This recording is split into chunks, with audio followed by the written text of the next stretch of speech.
भारत माता की, भारत माता की। नरेंद्र मोदी, बीजेपी।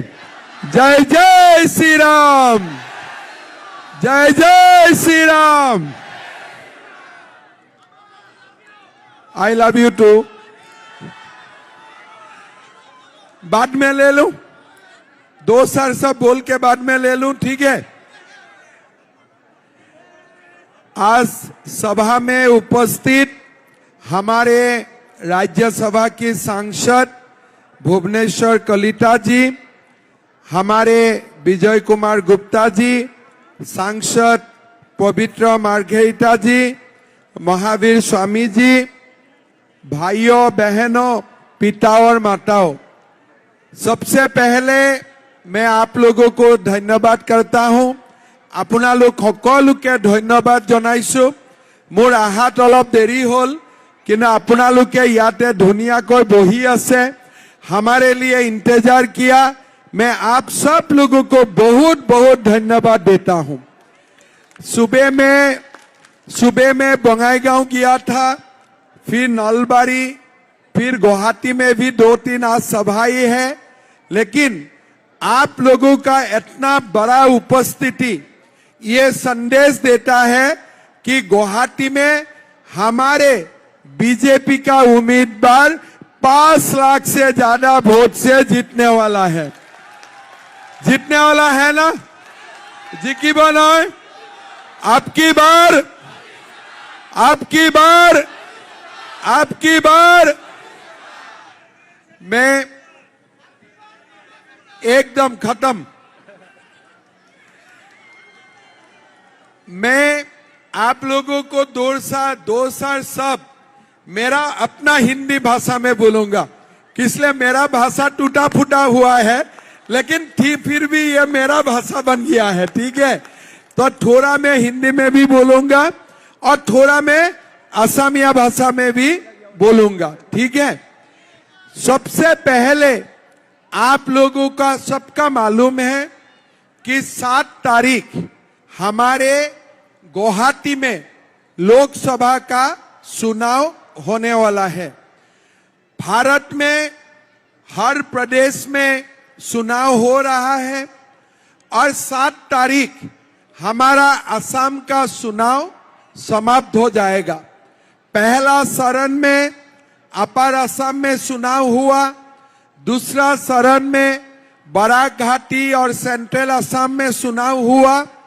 इस बार गुवाहाटी से लेकर धुबरी तक चुनाव होगा। चुनाव प्रसार में मैं लगभग अभी तक 105 कॉन्स्टिट्यूएंसी का दौरा किया और लोगों का उत्साह और उमंग मैंने अपने आंखों से मैंने देखा हूं। लोकसभा चुनाव लेके असम में इतना उत्साह का माहौल कभी भी नहीं होते हैं, लेकिन इस बार एकदम अलग ही माहौल है, उत्साह की माहौल है।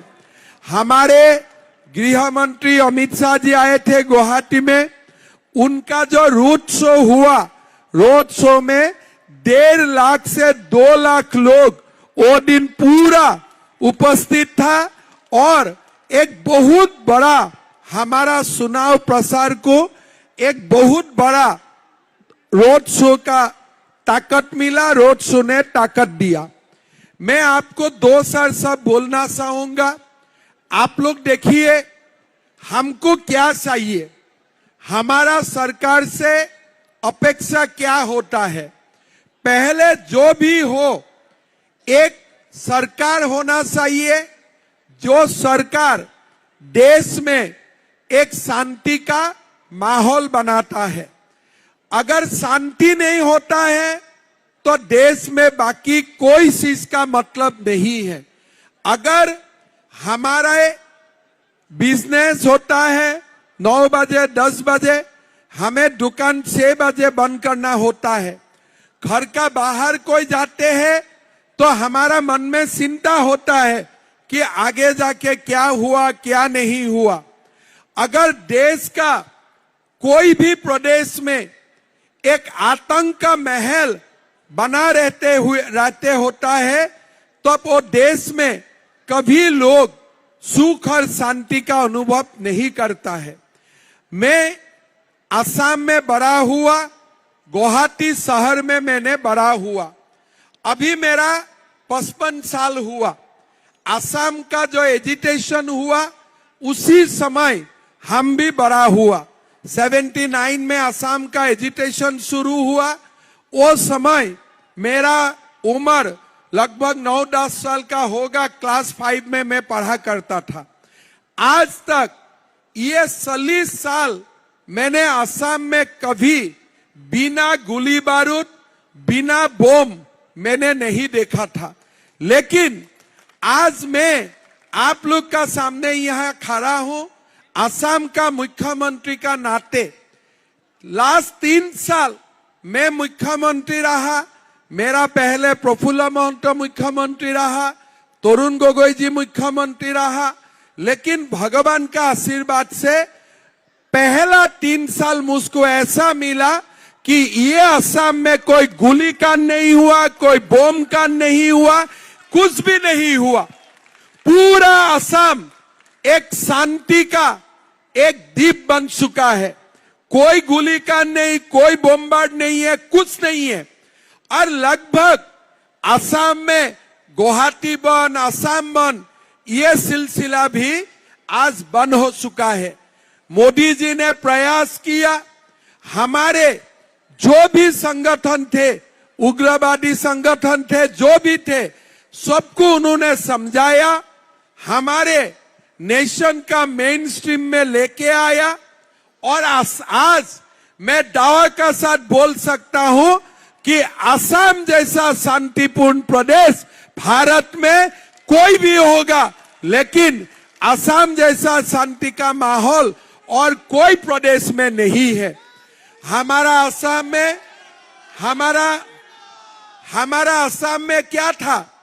हम बड़ा हुआ कि ये असमिया है, ये मारवाड़ी है, ये बिहारी है, ये बंगाली है, ऐसा असम का माहौल था। लेकिन 3 साल में लोग भूल गया क्या असमिया है, क्या बंगाली है, क्या बिहारी है, क्या मारवाड़ी है। हम लोग सब भारतीय बन गया, सब असमिया बन गया। आज असम में वो माहौल नहीं है। कोई जगह में कोई मारवाड़ी इनसिक्योर नहीं है, कोई बंगाली इनसिक्योर नहीं है, कोई असमिया इनसिक्योर नहीं है। आज कोई इनसिक्योर नहीं है। सबका साथ समान व्यवहार होता है, सब खुश रहता है और सब असम का विकास के लिए आज योगदान देते हैं। सबसे बड़ा बात, मैं हर जगह में गया, कोई जगह में कोई लोग नहीं बोलता है कि ये बंगाली है, ये असमिया है, ये मारवाड़ी है। वो कहानी हमने हमेशा के लिए खत्म कर दिया और वो कहानी अभी आएगा भी नहीं। सब असम के भविष्य के लिए योगदान दे रहा है। सब असम का उन्नति के लिए, विकास के लिए आज सब योगदान दे रहा है। पहले लोग सोचता था ये व्यापारी है, अभी व्यापारी नहीं समझता है। व्यापारी को लोग नागरिक समझता है, सिटीजन समझता है और सबका योगदान का अपेक्षा करता है। आज आप देखिए, जब असम में ये शांति का माहौल आया, जब असम में ये भाईचारा का माहौल आया, असम का प्रगति और विकास भी होने लगा। 9 बजे, 10 बजे, 11 बजे, 12 बजे आज दुकान खुला रहता है, व्यवसाय चलता है। कोई दादागिरी नहीं है, कोई गुंडागिरी नहीं है, कुछ भी नहीं है। और अगर कहीं होते भी है, सरकार का नजर में आ जाने से तुरंत एक्शन लिया जाता है। तुरंत एक्शन लेके हम कार्रवाई भी करता है। उसका कारण क्या हुआ है? आज सबका फायदा हो रहा है। जब बिजनेस होता है तो बिजनेसमैन का भी फायदा होता है और आम लोगों का भी फायदा होता है। आज असम में हमारा इस महीना का जब जीएसटी का निकाला, कौन प्रदेश कितना जीएसटी ज्यादा दे रहा है, इस अप्रैल महीना में देश का सबसे ज्यादा 25% जीएसटी इंक्रीज असम से हुआ है। मतलब क्या हुआ है? असम में बिजनेस बढ़ा है, असम में कंस्ट्रक्शन बढ़ा है, असम में रोड कंस्ट्रक्शन हुआ है, बिल्डिंग कंस्ट्रक्शन हुआ है। असम आज प्रगति का ओर आगे चल चुका है। भाइयों और बहनों, ये असम को हमें बसा के रखना है। कांग्रेस ने कुछ नहीं किया। शासन अगर कांग्रेस का पास था, यही बात हिम्मत से सब सीएम बोल सकता था। एक सीएम होना चाहिए जो हिम्मत से बोल सकता है कि असमिया भी मेरा है, बंगाली भी मेरा है, हिंदी भाषी भी मेरा है, मारवाड़ी भी मेरा है। ये हिम्मत से अगर कोई सीएम पहले बोल देता था, असम में कभी गड़बड़ी नहीं होते थे। लेकिन लोग बोलते नहीं थे, घर में आके बोलते थे, लेकिन सामने बोलने का हिम्मत नहीं करते हैं। लेकिन आज मैं हिम्मत से बोलता हूं कि असम का विकास के लिए जो भी योगदान करता है वो ही असमिया है, वही भारतीय है। इसमें कोई टाइटल को लेके काम नहीं होता है। किसी टाइटल वाला लोग असम में ज्यादा कर रहा है, कोई टाइटल वाला लोग असम के लिए कम कर रहा है, ऐसा नहीं है। जो असम को अपना मां समझता है, भारत को मां समझता है, यही हमारा संतान है। इसी को लेके हमें आगे बढ़ना है। भाई और बहनों, हमने जो असम में काम शुरू किया, वही काम आज मोदी जी का प्रेरणा से हमने असम में शुरू किया। अब मोदी जी को देखिए, जब मोदी जी गुजरात का मुख्यमंत्री था, मोदी जी ने ऐसा माहौल बनाया। जब भारत का मोदी जी प्रधानमंत्री बने, उसका पहले क्या था? कोई भी आ जाते थे, भारत में आके गोली मार के चला जाता था, बम मार के चला जाता था। आर्मी भी तब भी था, एयरफोर्स तब भी था, मिरेज तब भी था। अगर भारत का कोई भी प्रधानमंत्री मोदी जी का पहले एक बार पाकिस्तान में जाके बम थमा देते थे, भारत में कसाब आने का हिम्मत भी नहीं करते थे। लेकिन हमारा देश मोदी जी के लिए इंतजार करना पड़ा। कसाब आया या पठानकोट हुआ, मोदी जी ने जाके पाकिस्तान में 2-3 धमाका लगा दिया, देश में मिलिटेंसी का प्रॉब्लम खत्म हो गया। 500 साल देश ने इंतजार किया कि भाई राम मंदिर कब बनेगा। कांग्रेस ने बोला कि राम मंदिर बनेगा तो मुसलमान नाराज हो जाएगा। आज क्या हुआ? आज देश में 500 साल का बाद राम मंदिर बना। मैंने एक मुसलमान व्यक्ति को नहीं मिला जो नाराज है। उल्टा लोग खुशी है कि मंदिर बन गया, हिंदू लोग खुश है, देश अभी खुश है, देश शांति है। आज आप लोग देखिए, अगर मोदी जी देश का प्रधानमंत्री नहीं होते थे, कांग्रेस हमको हमेशा बोलते रहते थे, बाबा राम मंदिर मत बनाओ, देश में कम्युनल क्लैश हो जाएगा। कहां हुआ? असम में हुआ, बंगाल में हुआ, यूपी में हुआ, महाराष्ट्र में हुआ, कहीं नहीं हुआ। देश का जब नेता मजबूत होता है, देश में कोई कम्युनल क्लैश नहीं होता है। जब नेता वीक होता है, तब देश में सब होता है। आज आप लोग देखिए, 370 धारा का समाप्त हुआ। लोग बोला था कि 370 धारा समाप्त होगा तो देश जल जाएगा। क्या हुआ? आज तो कुछ नहीं हो रहा है। कश्मीर में उल्टा टूरिस्ट जा रहा है, कश्मीर का प्रगति हो रहा है, कश्मीर का डेवलपमेंट हो रहा है, कोई भी नाराज नहीं है। ये देश को एक नेता का जरूरत था, जो नेता सिद्धांत ले सकता था, और सिद्धांत लेने वाला नेता देश को मिला। देश का समस्या आज लगभग खत्म हो गया। अभी मैं असम में घूमता हूं, मैं मुसलमान इलाका में जाके बोलता हूं, भैया बाल विवाह मत करवाइए। आपका बेटी है, इसको शिक्षा दीजिए, इसको डॉक्टर बनाइए, इंजीनियर बनाइए, 11 साल में इसको विवाह मत करवाइए। और मैं ये जाके कहा बोलता हूं, मैं मुसलमान इलाका में जाके हिम्मत से बोलता हूं। किस लिए? मेरे लिए वो बच्ची प्यारा है, इसलिए मैं जाके सामने बोलता हूं किसी का मेरा ऊपर गुस्सा नहीं होता है।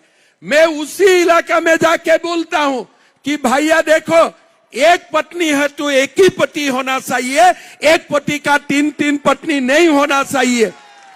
किसी का आपत्ति नहीं होता है, किसी का आपत्ति नहीं होता है। कौन पत्नी चाहेगा कि मेरा पति का और एक बीबी हो? कोई नहीं चाहते हैं। लेकिन बोलने वाला लोग नहीं था। जब बोलने वाला लोग मिल गया, लोगों को आवाज मिलने लगा, और जब लोगों को आवाज मिलता है तभी दुनिया में परिवर्तन होता है, और वही परिवर्तन देश में विकास लाते हैं। भाइयों और बहनों, हमें ये असम को जिंदा रखना है। ये असम को जिंदा रखने के लिए जो असम में व्यापार हो, जो असम में एजुकेशन हो, जो असम में इंडस्ट्री हो, क्या आप लोग किसी ने भी आज 5 साल पहले सोच भी सकता था कि जागीर रोड में टाटा आके 30,000 करोड़ रुपया का इन्वेस्ट करेगा? हमें कोई सोच भी सकता था? कोई सोच भी नहीं सकता था।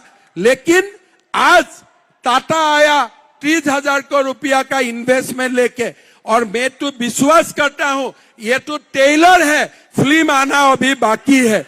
ये तो टेलर है, फिल्म आना बहुत बाकी है। आने वाला है, असम का बहुत बड़ा विकास होने वाला है। भाइयों और बहनों, मैं आप लोगों को रिक्वेस्ट करूंगा, असम का कल्याण के लिए, भारत का विकास के लिए आप लोग बीजेपी को वोट डालिए और बीजेपी का सरकार बनाइए, मोदी जी का सरकार बनाइए। और मुझे भी, मैं जो काम कर रहा हूं, ये काम को आगे बढ़ाने के लिए मुझे भी आप लोग भरपूर आशीर्वाद दीजिए। আজি আমাৰ ইয়াত ৰাইজ উপস্থিত আছে। সকলোৱে দেখিছে যোৱা 3 বছৰত আমি অসমৰ জীৱনলৈ কিমান পৰিৱৰ্তন আনিলো। এতিয়া অসমত বোমা বিস্ফোৰণ নাই, গুলীকাণ্ড নাই, একো নাই। মোৰ আগত বহুত মুখ্যমন্ত্ৰী আছিলে। অসমত আমি বোমা বাৰুদ, গুলী বিস্ফোৰণ এইবিলাক লৈ ডাঙৰ হৈছিলো।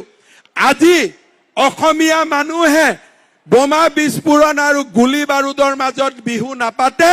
অসমীয়া মানুহে আজি কুলি কেতেকীৰ মিঠা মাতত বহাগ বিহু পাতে। আজি অসমৰ জীৱনলৈ পৰিৱৰ্তন আহিলে। সেমি কণ্ডাক্টৰ ইণ্ডাষ্ট্ৰীৰ পৰা পেপচি, কোকা কোলালৈ আজি অসমত উদ্যোগ আহিলে। চৰকাৰী চাকৰি হৈছে, এটকাও ঘোষ নিদিয়াকৈ ব্যৱসায় হৈছে। চৰকাৰৰ পৰা আমি যিমান পাৰো চৰকাৰৰ নিয়ন্ত্ৰণ কমাই এখন সুন্দৰ অসম নিৰ্মাণ কৰাৰ বাবে আজি আমি প্ৰচেষ্টা চলাইছো। মই আপোনালোকক অনুৰোধ কৰিম, সকলোৱে যাতে অহা 7 তাৰিখৰ নিৰ্বাচনত প্ৰধানমন্ত্ৰী নৰেন্দ্ৰ মোদী ডাঙৰীয়াক ভোট দিয়ে। মোদী ডাঙৰীয়া আমাৰ কাৰণে অতিকে আপোন। তেওঁ 27 বাৰ অসমত আহিছে। কোনো ভাৰতৰ প্ৰধানমন্ত্ৰী আগতে 27 বাৰ অসমত অহা নাছিল। অসমৰ বিহুৱান দেশত গলেও বিদেশত গলেও অসমৰ বিহুৱান তেওঁৰ ডিঙিত থাকে। কাজিৰঙাত তেওঁ ৰাতি থাকে। অসমৰ বিহুৱা বিহুৱতীৰ লগত একেলগে গ্ৰীনিজ ৱৰ্ল্ড ৰেকৰ্ডৰ সাক্ষী হয়। আৰু এইগৰাকী প্ৰধানমন্ত্ৰীৰ নেতৃত্বতে আজি আমাৰ অসমৰ চাৰিওফালে বিকাশৰ গংগা বৈছে। প্ৰধানমন্ত্ৰী মোদী ডাঙৰীয়াৰ নেতৃত্বত আমি ভাৰত বিশ্বগুৰু বনাম, আৰু সেই বিশ্বগুৰু ভাৰতত অসমক আমি এখন সৰ্বশ্ৰেষ্ঠ ৰাজ্য হিচাপে আমি ৰূপান্তৰ কৰিম। শ্ৰদ্ধাৰ ৰাইজ, মই আপোনালোকক আহ্বান জনাম, আজি আমাৰ যি পৰিৱৰ্তিত অসম, কিছুমান মানুহে এতিয়াও লাগি থাকে কেনেকৈ অসমখনক আকৌ অশান্তি কৰিব পাৰি, কেনেকৈ অসমখনক পুৰণি দিনলৈ ঘূৰাই লৈ যাব পাৰি, কেনেকৈ অসমখনক আকৌ অন্ধকাৰৰ কলীয়া ডাৱৰ অসমৰ আকাশত মাতি আনিব পাৰি। কিন্তু মই বিশ্বাস কৰো, অসমৰ ৰাইজৰ আশীৰ্বাদ যদি মোৰ মূৰৰ ওপৰত থাকে, কোনো শক্তিয়ে অসমলৈ আৰু আন্ধাৰ নামাই আনিব নোৱাৰে। সেই বিশ্বাস মোৰ বুকুৰ মাজত আছে। মই বিশ্বাস কৰো অসমৰ ভৱিষ্যত এতিয়া উজ্জ্বল অসম এতিয়া আগুৱাই যাব অসমীয়া আগুৱাই যাব আৰু সকলোকে লৈ আমি অসমক ভাৰতৰ ভিতৰতে এখন সৰ্বশ্ৰেষ্ঠ ৰাজ্যলৈ আমি ৰূপান্তৰ কৰিম শ্ৰদ্ধা ৰাইজ অহা 7 তাৰিখৰ নিৰ্বাচনত আপোনালোকে পদুম ফুলৰ ছবিত ভোট দিব মোদীজীক 400 পাৰ কৰি আমি প্ৰধানমন্ত্ৰী পাতিব লাগিব আৰু গুৱাহাটীৰ পৰা আমাৰ বিজেপি প্ৰাৰ্থীক আমি 5 লাখ ভোটত আমি জিকাব লাগিব পাৰিম নে নাই তেতিয়ালে মোৰ লগত একেলগে কব ভাৰত মাতা কি